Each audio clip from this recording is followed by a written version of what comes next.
Kembali bersama kami, pemirsa, menurut US Religion Census 2020 oleh The Association of Religion Data Archives, populasi warga Muslim Amerika mencapai 4,5 juta atau sekitar 1,3% total populasi Amerika Serikat.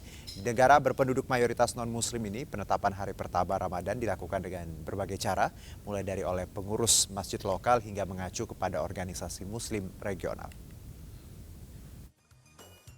Beragam kegiatan dilakukan umat Islam di Amerika Serikat menyambut bulan suci Ramadan, termasuk oleh diaspora Indonesia. Kami dari Youth Imam mengucapkan selamat menunaikan ibadah puasa Ramadan. Ramadan Mubarak. Ada kegiatan kerja bakti membersihkan masjid di Imam Center di Silver Spring, negara bagian Maryland. Hingga bazar di Masjid At-Thohir di Los Angeles, negara bagian California. Tahun ini seperti umat Islam di tanah air, diaspora Indonesia Muslim di Amerika Serikat menandai awal Ramadan pada 23 Maret. Jadi kita itu mengikuti Islamic Center Southern of California yang kebetulan dekat sini. Dan mereka itu mengikuti dari FCNA, Fikih Council of North America. Fikih Council of North America atau Dewan Fikih Amerika Utara adalah organisasi fikih beranggotakan sejumlah masjid di Amerika Serikat dan Kanada dan menjadi acuan banyak Muslim Amerika Serikat dalam penetapan hari pertama Ramadan dan juga Idul Fitri nantinya. Tidak semua masjid di Amerika menentukan hari pertama Ramadan menggunakan metode hisab. Ada yang berpatokan pada hilal. Semua itu tergantung pada keputusan dari pengurus masjid mengikuti kesepakatan dari organisasi induknya atau afiliasi masing-masing. Penetapan awal Ramadan dilakukan organisasi Muslim sendiri tanpa keterlibatan pemerintah lokal maupun federal. Jadi kami bersepakat untuk menentukan jatuhnya hari Ramadan itu mengikuti Fikih Council of North America. Jadi menggunakan metode hisab karena memudahkan bagi kami dan tujuan utamanya itu khususnya bagi anak-anak sekolah di sini. Jadi kami bisa memastikan lebih awal ketentuan tentang jatuhnya hari Ramadan dan Idul Fitri. Proses serupa dijalani pengurus masjid di Dearborn, negara bagian Michigan.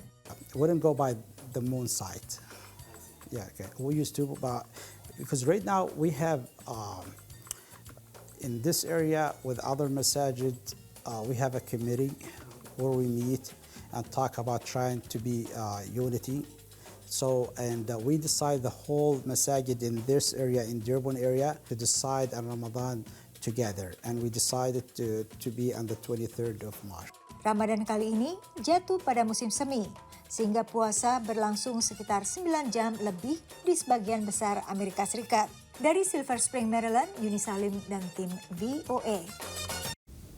Persiapan dilakukan Masjid Komunitas Indonesia di Washington DC dalam menyambut Ramadan. Berbagai persiapan dilakukan agar ibadah selama Ramadan berjalan lancar.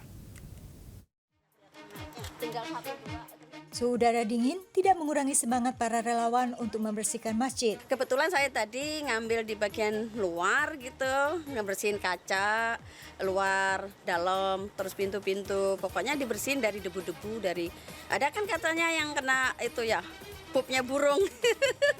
Tadi alhamdulillah udah bersih semua. Di dalam masjid tak kalah sibuknya. Mulai dari menyiapkan bangku untuk berbagai kegiatan Ramadan hingga membersihkan kamar kecil dan kulkas. Namun dengan banyak relawan, pekerjaan berat menjadi ringan dan cepat selesai. Hari ini alhamdulillah kurang lebih ada 30 dewasa dan kita dibantu juga dengan youth-nya. Ada youth itu ada alhamdulillah ada 4. Kita start dari jam 9. Alhamdulillah cepet sih karena banyak, dibagi tugas juga, ada yang di atas, di bawah, kamar mandi. Alhamdulillah paling sekitar 2,5 jam. Berbeda dengan hari biasa, kebersihan masjid menjadi tanggung jawab pengurus masjid. Dan bersih-bersih kali ini dilakukan setahun sekali dan menjadi tanggung jawab dari panitia Ramadan. Berbeda dengan Ramadan beberapa tahun belakangan, kali ini kegiatan lebih padat hingga tarawih dan buka puasa bersama. Alhamdulillah karena COVID sudah tidak lagi disebut pandemi, maka Imam Center sudah boleh untuk mengundang jamaah untuk makan iftar setiap hari.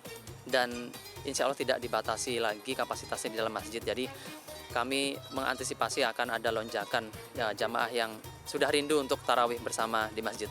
Selesai membenahi masjid, panitia Ramadan berkeliling menyerahkan bingkisan untuk tetangga sekitar. Terus sebagai kayak gratitude kita untuk mereka dan sekaligus juga memperkenalkan memperkenalkan Islam atau mensosialisasikan Ramadan, mensuasanakan Ramadan terutama di neighborhood kita ini, ya kita bagi-bagi gift, ada greeting card, sekaligus juga kayak menunjukkan kalau misalnya komunitas ini loh orang Islam tuh kayak gini. Panitia Ramadan memperkirakan jumlah jemaah untuk tarawih dan iftar akan meningkat tajam setiap Jumat, Sabtu, dan Minggu ke hingga 350-an orang. Dari Silver Spring, Maryland, Yuni Salim, Karlina Amkas, dan tim VOA.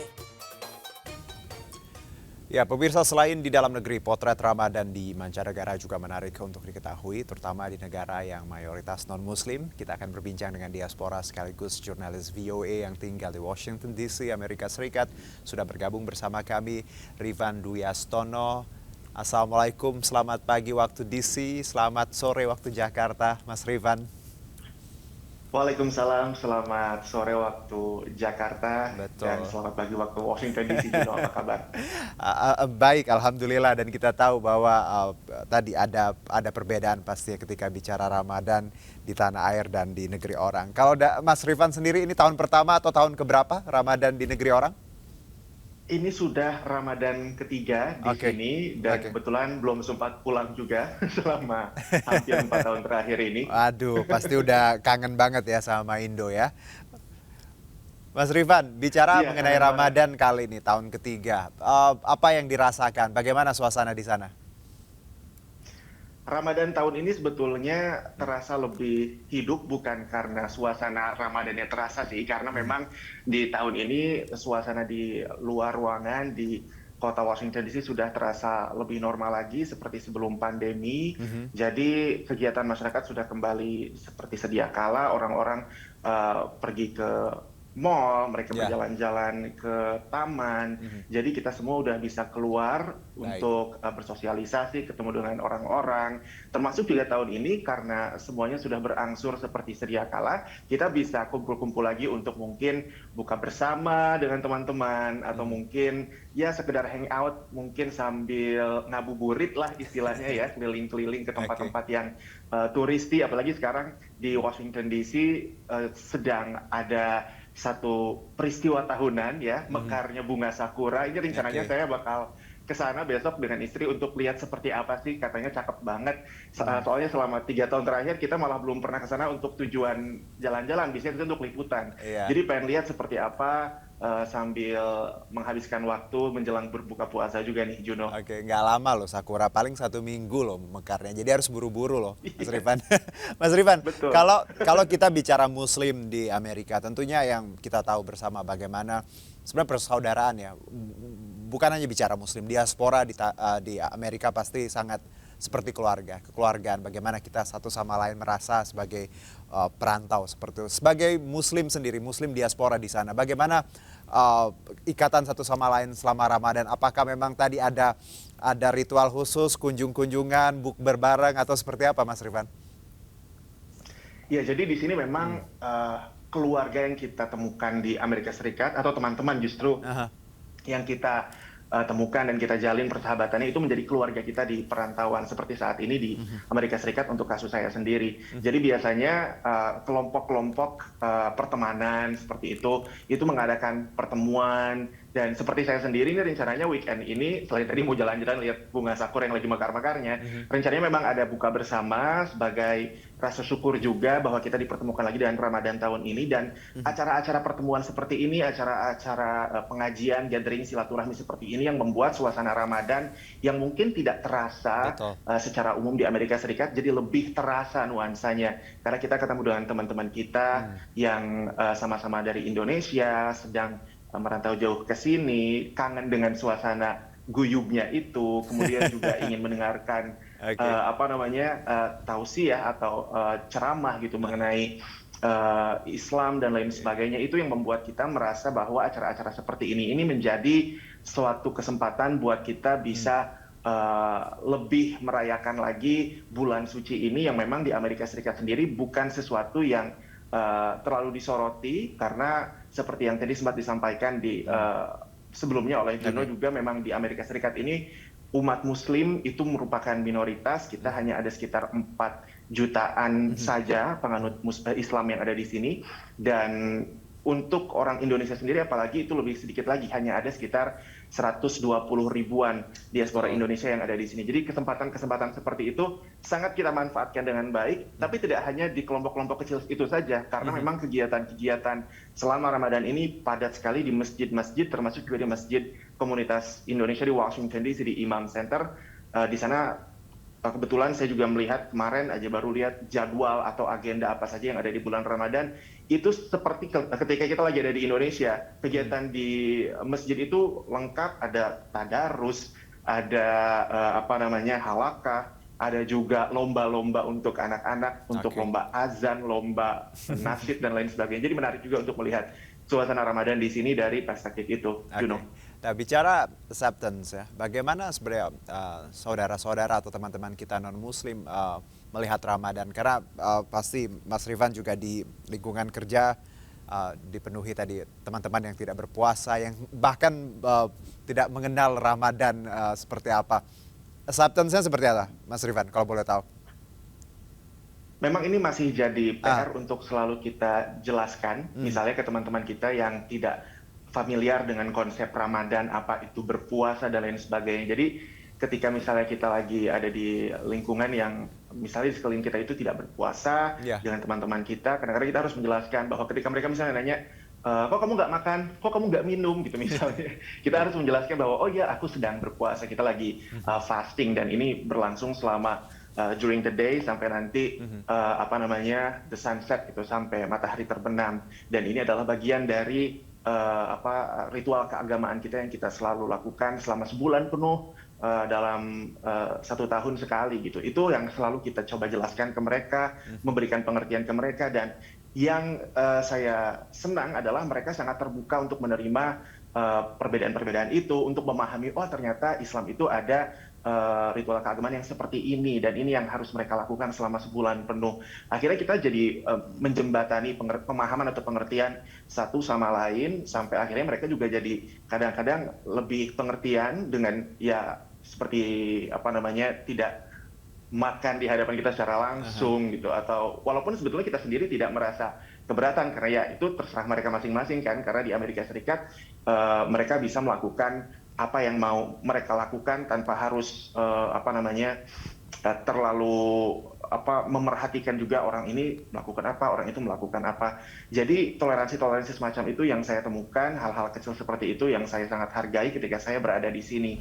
Dan sebetulnya itu juga yang terjadi sebaliknya ketika saya misalnya sedang ada di tengah perayaan hari Christmas, kebesaran mereka, misalnya mungkin Paskah, mungkin Natal, mungkin Hanukkah atau apa gitu. Kita bisa nanya-nanya juga, biasanya apa aja sih kalau misalnya Hanukkah itu, misalnya pas lagi Thanksgiving itu dinernya apa aja sih yang biasanya kita bisa santap, yang disajikan oleh tuan rumah. Jadi hal-hal seperti itu yang membuat menjalani Ramadan di Amerika Serikat, menjalani hubungan antar umat beragama di Amerika Serikat menjadi sangat indah rasanya, karena kita semua bisa saling memahami, bisa saling mentoleransi satu sama lain, Jun. Betul, karena Muslim yang hakikatnya sebagai seorang Muslim, kita tentunya memberikan tadi representasi sebagai Islam yang damai ya, Mas Rifan ya, Islam yang penuh cinta kasih, itu yang ingin kita tunjukkan khususnya untuk masyarakat di mana Muslim menjadi minoritas. Nah, kalau kita melihat pemerintahan Biden, ini kita sedikit bicara mengenai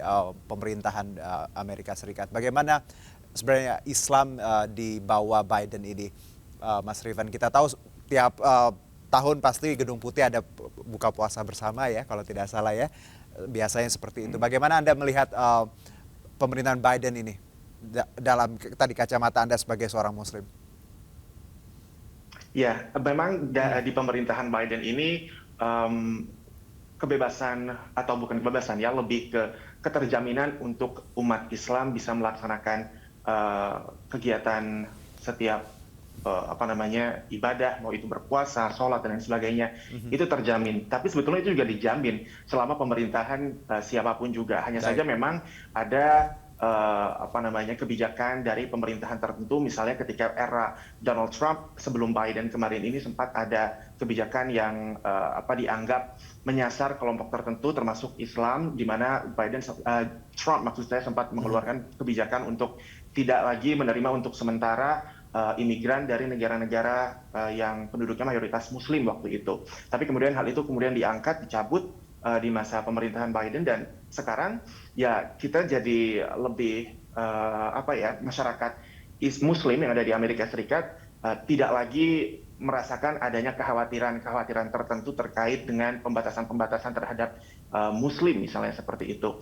Di bawah pemerintahan Biden sendiri memang sekarang sudah dilakukan lagi rutinitas untuk melakukan buka puasa bersama iftar di Gedung Putih. Di pemerintahan Trump sempat dilakukan juga, tapi tidak sempat terhenti setahun atau 2 tahun kalau tidak salah. Kemudian di pemerintahan Biden sebelumnya belum bisa dilakukan karena pandemi, tapi akan dilakukan kembali. Dan kemarin juga saya baru saja melihat juga pernyataan Biden secara tertulis yang mana di sana ia dan juga Ibu Negara Jill Biden menyampaikan selamat menyambut bulan suci Ramadan kepada umat Muslim, dan di sana juga Presiden Biden menyampaikan rasa solidaritasnya terhadap kelompok-kelompok Muslim yang ada di luar negeri yang mengalami persekusi, termasuk umat Muslim yang ada di Tiongkok, umat Muslim Uighur, kemudian juga umat Muslim Rohingya yang ada di Myanmar, dan juga umat Muslim yang ada di Turki dan Suriah yang baru saja terkena musibah gempa bumi dahsyat beberapa saat yang lalu.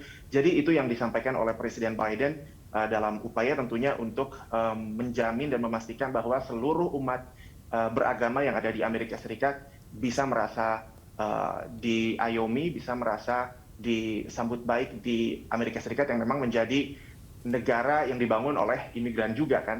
Seperti itu, Juno. Baik, Mas Rifan, ini kalau tadi kita sudah bicara bagaimana Muslim, bagaimana komunitas di sana, dan juga Biden. Kalau ini it's a bit personal ya. What do you miss about Indonesia, Ramadan khususnya ya, the most one? Apa nih? It is the food. Artinya makanannya sih ya. I can tell. Makanannya itu susah banget untuk tertandingi. Karena di Indonesia ketika Ramadan tiba tuh semua jenis makanan bisa keluar untuk kita beli gitu kan, untuk iftar, untuk mungkin cuma takjilnya aja, semuanya ada. Dan itu yang paling saya kangenin gitu istilahnya. Saya suka banget ini kurang sehat, tapi sebelumnya saya suka dengan berbagai jenis gorengan. Terus juga es campur. Walaupun kita bisa bikin di sini, tapi sebetulnya suasana ketika kita ngabuburitnya, terus ngobrol-ngobrolnya sambil nunggu beduk puasa, beli jajanan A, B, C, ke tol semuanya, ke kaki lima, itu yang bikin suasana Ramadan tuh nggak tergantikan sih di Indonesia. Di sini kita coba mereplikanya dengan masak sendiri, bikin takjil sendiri, terus sengaja ngabuburit untuk cari bahan-bahannya sendiri ke toko-toko Asia gitu. Tapi ya itu tetap sih makanan yang bisa kita beli di Indonesia jauh lebih beragam, dan itu yang paling saya kangenin secara pribadi, Juno. And I think cheaper, right? It is definitely cheaper.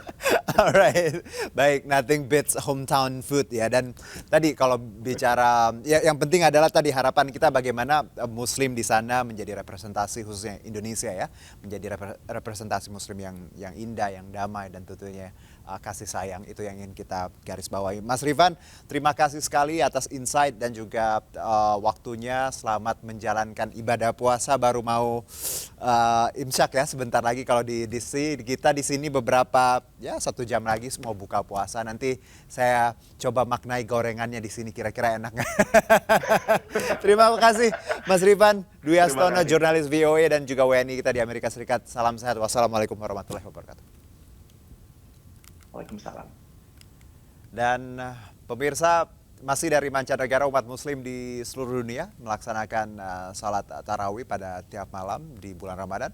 Mulai dari jutaan umat Muslim yang berkumpul di Masjidil Haram, salat tarawih di Masjid Hagia Sophia, dan pengungsian korban gempa Turki, hingga umat Muslim Kashmir yang tetap beribadah di tengah perbatasan.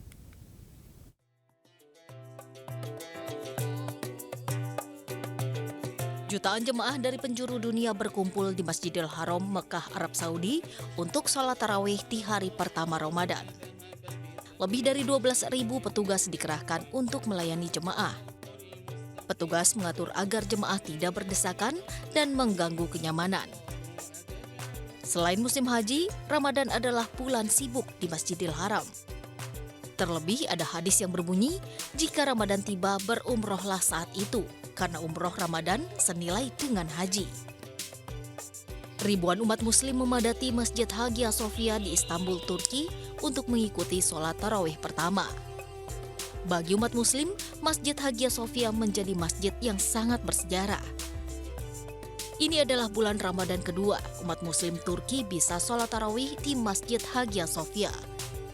Setelah 88 tahun beralih fungsi sebagai museum, Hagia Sophia kembali berfungsi sebagai masjid pada tahun 2020. Namun, ketika itu pandemi COVID-19 membuat sholat tarawih tidak bisa dilaksanakan di Hagia Sophia. Sementara warga Turki di Hatay, salah satu wilayah yang terdampak gempa paling parah, melaksanakan sholat tarawih pertamanya di pengungsian. Para korban gempa tidak bisa sholat tarawih di masjid karena banyak masjid di wilayah yang terdampak parah gempa kini dalam kondisi rusak. Meski harus sholat tarawih di tenda pengungsian, tidak mengurangi kehusyuan mereka. Umat Muslim Kashmir di Srinagar, India melaksanakan sholat tarawih pertama di bulan Ramadan 2023. Di tengah-tengah perselisihan sengit antara pihak berwenang India dengan Muslim Kashmir, sholat tarawih tetap dilaksanakan. Bagi Muslim Kashmir, masjid adalah tempat suci di mana mereka beribadah sekaligus menyuarakan hak-hak politik mereka. Tim Liputan iNews melaporkan.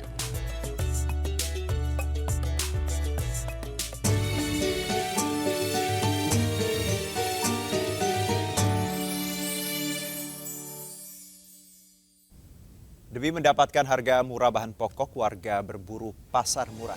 Kami akan segera kembali.